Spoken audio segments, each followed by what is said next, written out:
I absolutely loved sport leaving high school, and I was sort of lost in that time. I didn't really know what way I wanted to take it. Um, I knew I wanted to be involved so much, but I didn't know how. I loved to travel. I was competing a fair bit overseas at the time. And I actually tried UWS in Campbelltown, and they showed me very little flexibility. I couldn't really travel and do what I wanted to do and try to, qualify for the Olympics while maintaining my studies. So I actually heard of ACPE through a friend who was going to represent ACPE at the World University Championships. And I was helping him prepare, and he told me about this university, this campus in Homebush. And as soon as I heard about it, I went out there and I sort of got a layer of the land, spoke to some teachers, just felt the vibe, just felt what it was all about. And then I actually had a meeting with the dean. And as soon as I met with the dean and sort of told him what my journey was and what I was trying to achieve, they were so accommodating. I heard about the Elite Athletes program and I just fell in love with it. And yeah, the rest is history.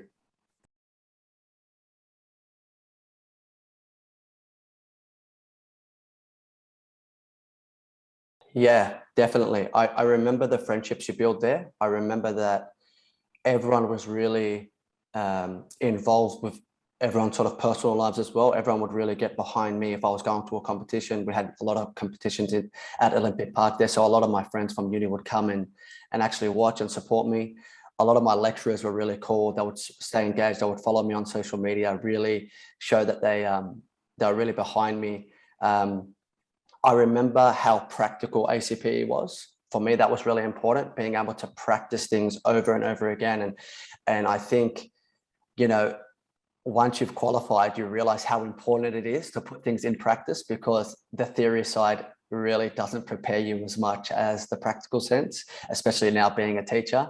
And I can see Duncan's on screen nodding his head. I remember studying with Duncan. He was one of my lecturers back in the days. So yeah, I think having that practical element was really, really important. And one of my main memories was actually winning the World University Championships for ACPE and being the first ever male to do so. So that for me was pretty amazing. And I also remember ACPE was really awesome with setting up competitions. And I used to love that. I used to love that we used to have, table tennis comps, whatever the comp might be. It was just about getting involved and just having a good time. And I just remember it being a really pleasant experience.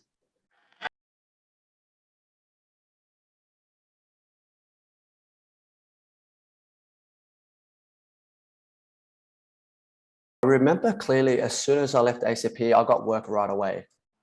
As soon as I left, I put my resume out there. I went to so many different schools and I got work right away. And it was during the time while I was trying to qualify for Rio in 2016. So I was able to really balance up working as a casual teacher, but also being able to travel and do what it is I needed to do. And I remember every single time I would go into a different school, it was so good to network with so many different teachers. You go to different events, different carnivals, and you just talk with other teachers, other people, and just sort of network. And from that, it just creates so many other things. Like from me studying at ACPE, I've been able to teach full time, qualify for 3 Olympic Games. And now I'm back here talking to students who are potentially going to study at ACPE. And we've set up a Taekwondo performance pathway program at ACPE. So it's just opened up so many other doors, so many other opportunities. But for me, it's just, I've had that balance now. I've been able to, fulfill my dreams of what I wanted to do, qualify for 3 Olympic Games, work full time, network with so many other people, and create pathways for future generations out of ACPE. So it's just ticked all the boxes.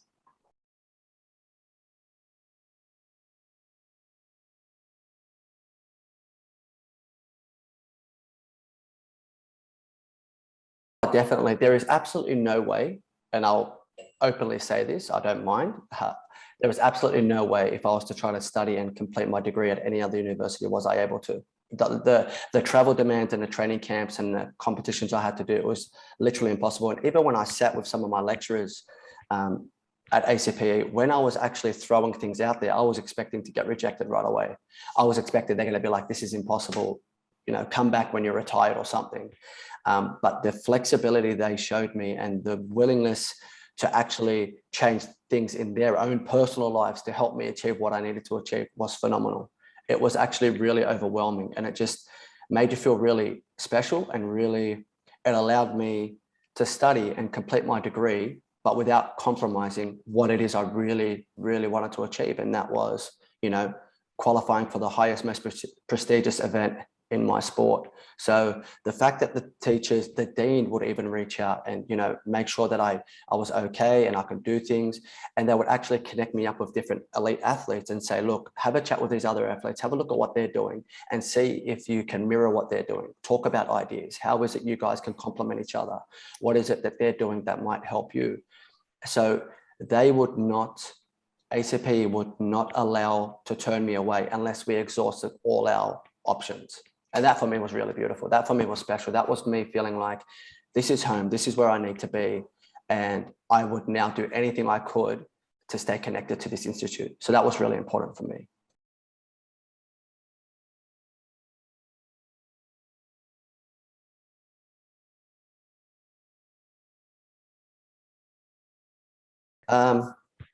One thing I would say is if you're looking to start your career, just start.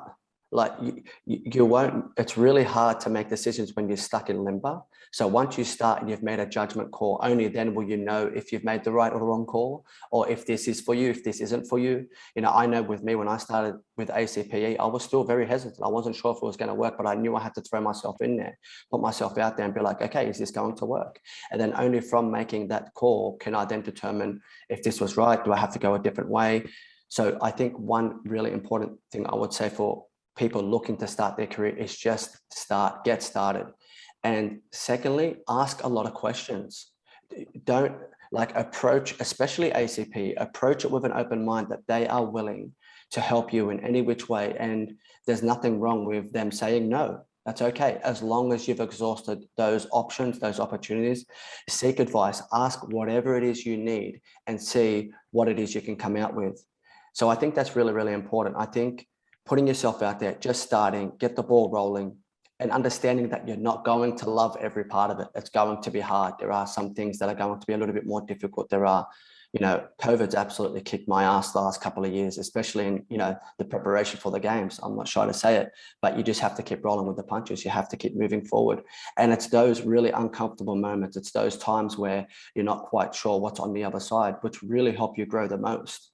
So I would say get started, ask a lot of questions and put yourself out there for sure.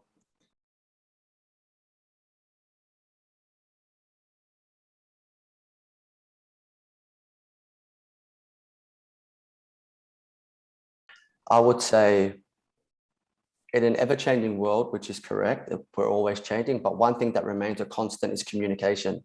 And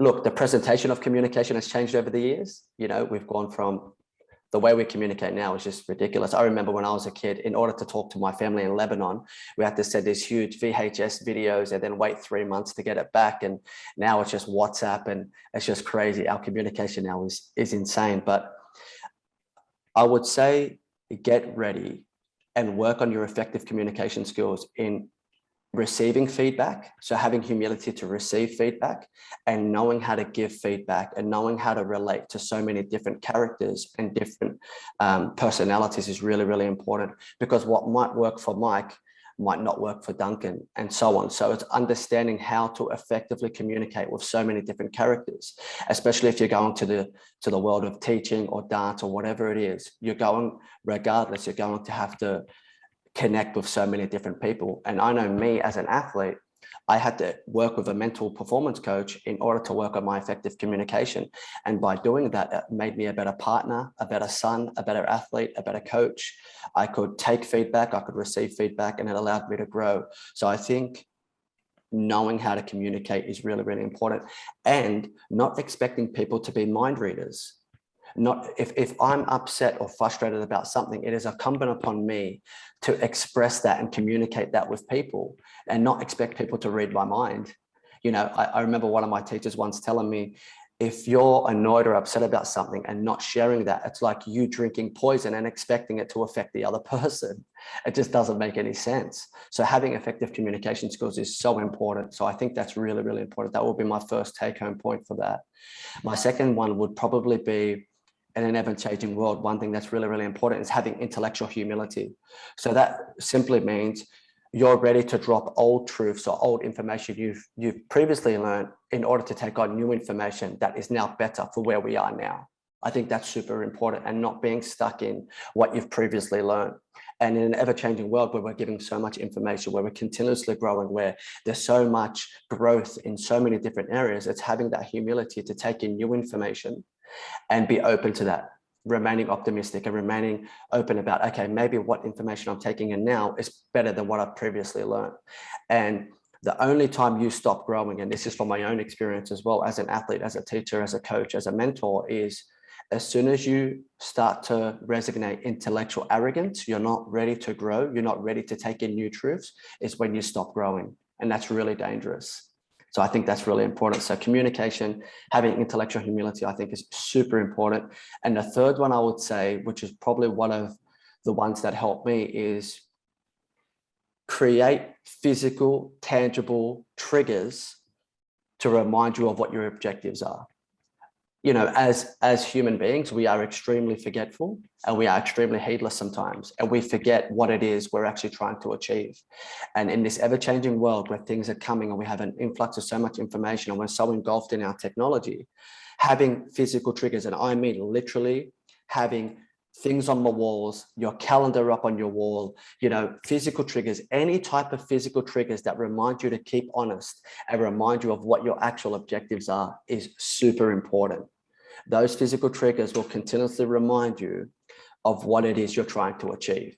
So if you can do that, if you can have physical triggers in your environment, talk to your peers about what your goals are, so they can remind you as well. Your parents, whoever's around in your circle, being surrounded by people who can remind you of what it is you're trying to achieve, really keeps you honest and will always keep you in line. So I think those three things are super important: effective communication, intellectual humility, and having physical triggers.